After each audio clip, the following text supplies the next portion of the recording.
Hi hello ನಮಸ್ತೆ ಹೇಗಿದ್ದೀರಾ ಎಲ್ಲರೂ ಚೆನ್ನಾಗಿದ್ದೀರಾ ಅಂತ ಭಾವಿಸ್ತಾ ಇದ್ದೀನಿ. ಇವತ್ತು ನನ್ನ ಮಗಳ ಬರ್ತ್ಡೇ ಇತ್ತು, ಅದಕ್ಕೋಸ್ಕರ ಬೆಳಿಗ್ಗೆ ಟಿಫಿನ್ಗೆ ಅವಳಿಗೆ ಗೀ ರೈಸ್ ಮಾಡೋಣ ಅಂತ ಬಂದೆ. ಬೇಗನೆ ಆಗುವಂಥ ಈ ಗೀ ರೈಸ್ ಯಾವ ರೀತಿ ಮಾಡಿದ್ದೀನಿ ಅಂತ ನಾನು ನಿಮಗೂ ಹೇಳಿಕೊಡ್ತಾ ಇದ್ದೀನಿ. ನೋಡಿ, ಸಿಂಪಲಾಗಿ ಮಾಡುವಂಥ ಗೀ ರೈಸ್ ಎಷ್ಟು ಚೆನ್ನಾಗಿ ಟೇಸ್ಟಾಗಿ ಬರುತ್ತೆ ಅಂತ ನೀವೇ ನೋಡಿ.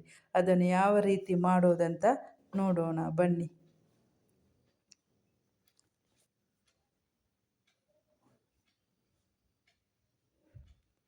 ಮೊದಲಿಗೆ ಇಲ್ಲಿ ಒಂದು ಕುಕ್ಕರ್ನ ತೆಗೆದುಕೊಂಡಿದ್ದೇನೆ. ಸ್ಟವನ್ನು ಹಚ್ಚಿ ಕುಕ್ಕರ್ನ ಒಲೆಯ ಮೇಲೆ ಇಟ್ಬಿಟ್ಟಿದ್ದೀನಿ.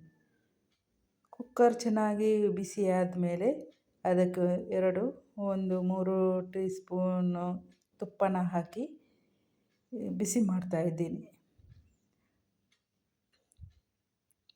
ತುಪ್ಪ ಚೆನ್ನಾಗಿ ಬಿಸಿ ಆಗಬೇಕು, ಎಲ್ಲ ಕರಗಬೇಕು.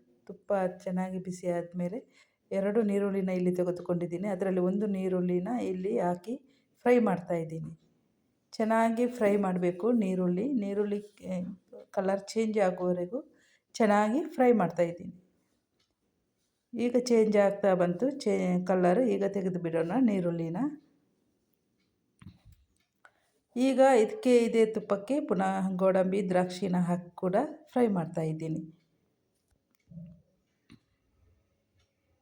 ಇದು ಆಗಿದೆ, ಇದನ್ನು ಕೂಡ ತೆಗೆದು ಬಿಡೋಣ. ಈಗ ಇದು ತುಪ್ಪ ಸ್ವಲ್ಪ ಇದ್ದರೆ ಅದಕ್ಕೆ ಸ್ವಲ್ಪ ತುಪ್ಪನ ಸೇರಿಸಿ ಉಳಿದ 1 ನೀರುಳ್ಳಿನ ಇದಕ್ಕೆ ಹಾಕಿ ಫ್ರೈ ಮಾಡೋಣ.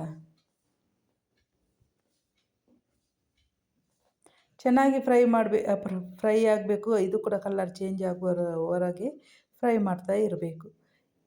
ಈಗ ಇದು ಚೆನ್ನಾಗಿ ಫ್ರೈ ಆಗಿದೆ. ಇದಕ್ಕೆ ಈಗ ಇಡೀ ಗರಂ ಮಸಾಲೆನ ಹಾಕೋಣ. ಚಕ್ಕೆ, ಲವಂಗ ಮತ್ತು ಏಲಕ್ಕಿ ಇದನ್ನು ಹಾಕ್ಕೊಂಡಿದ್ದೀನಿ. ಈಗ ಸ್ವಲ್ಪ 2 ಮೆಣಸು, ಬೆಳ್ಳುಳ್ಳಿ, ಶುಂಠಿ ಜಜ್ಜಿ ಹಾಕ್ತಾಯಿದ್ದೀನಿ. ಅದನ್ನು ಹಸಿ ಸ್ಮೆಲ್ ಹೋಗುವವರೆಗೂ ಅದನ್ನು ಚೆನ್ನಾಗಿ ಫ್ರೈ ಮಾಡೋಣ. ಈಗ ಇದಕ್ಕೆ 1 ಸಣ್ಣ ಕಟ್ ಮಾಡಿದ ಕ್ಯಾರೆಟನ್ನು ಕೂಡ ಸೇರಿಸ್ತಾ ಇದ್ದೀನಿ. ಕ್ಯಾರೆಟು, ಮೆಣಸು, ಶುಂಠಿ, ಬೆಳ್ಳುಳ್ಳಿ ಎಲ್ಲ ಚೆನ್ನಾಗಿ ಫ್ರೈ ಆಗಬೇಕು. ಫ್ರೈ ಆದಮೇಲೆ ಅದಕ್ಕೆ 1 ಗ್ಲಾಸ್ ಅಕ್ಕಿಗೆ ನಾನು 2 ಗ್ಲಾಸ್ ನೀರನ್ನು ಹಾಕ್ತಾಯಿದ್ದೀನಿ. 1 ಗ್ಲಾಸ್ ಅಕ್ಕಿ ತಗೊಳ್ತಾ ಇದ್ದೀನಿ, ಅದಕ್ಕೆ 2 ಗ್ಲಾಸ್ ನೀರನ್ನು ಹಾಕ್ತಾಯಿದ್ದೀನಿ. ನೀರು ಸ್ವಲ್ಪ ಬಿಸಿ ಮಾಡಿ ಹಾಕ್ಕೊಳ್ಳಿ, ತಣ್ಣೀರನ್ನು ಹಾಕಬೇಡಿ. ಅದಕ್ಕೆ ಸ್ವಲ್ಪ ಟೇಸ್ಟಿಗೆ ಉಪ್ಪನ್ನು ಹಾಕಿ ನೀರು ಕುದಿಯಲು ಬಿಡೋಣ. ನೀರು ಕುದಿದ ಮೇಲೆ ಈಗ ಕುದೀತಾ ಬಂತು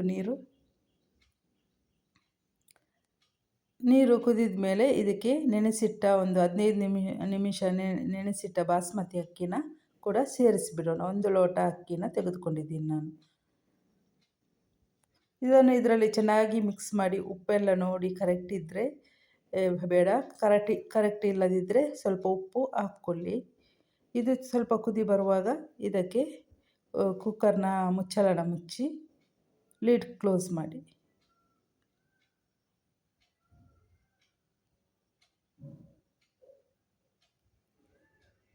ಒಂದೇ ವಿಸಿಲ್ ಸಾಕು. ನಿಮ್ಮ ಕುಕ್ಕರಲ್ಲಿ ಹೇಗೆ ಇರುತ್ತೆ ಹಾಗೆ. ನನ್ನ ಕುಕ್ಕರಲ್ಲಿ ಒಂದೇ ವಿಸಿಲ್ ತೆಗೆದುಕೊಂಡಿದ್ದೀನಿ. ಒಂದೇ ವಿಸಿಲಲ್ಲಿ ಕರೆಕ್ಟಾಗಿ ಬೆಂದಿದೆ. ಈಗ ಇದಕ್ಕೆ ಫ್ರೈ ಮಾಡಿದ ನೀರುಳ್ಳಿ, ಗೋಡಂಬಿ, ದ್ರಾಕ್ಷಿನ ಕೂಡ ಸೇರಿಸಿಬಿಡೋಣ. ಈಗ ಪರ್ಫೆಕ್ಟಾಗಿ ಬಂದಿದೆ ನನ್ನದು ಗೀ ರೈಸ್. ನೀವು ನೋಡಿ ಯಾವ ರೀತಿ ಬಂದಿದೆ, ಅದು ಚೆನ್ನಾಗಿ ಬಂದಿದೆ ನೋಡಿ. ಅವಳ ಟಿಫಿನ್ಗೆ ನಾನು ಹಾಕ್ತಾಯಿದ್ದೀನಿ, ಸ್ಕೂಲಿಗೆ, ಕಾಲೇಜ್ಗೆ.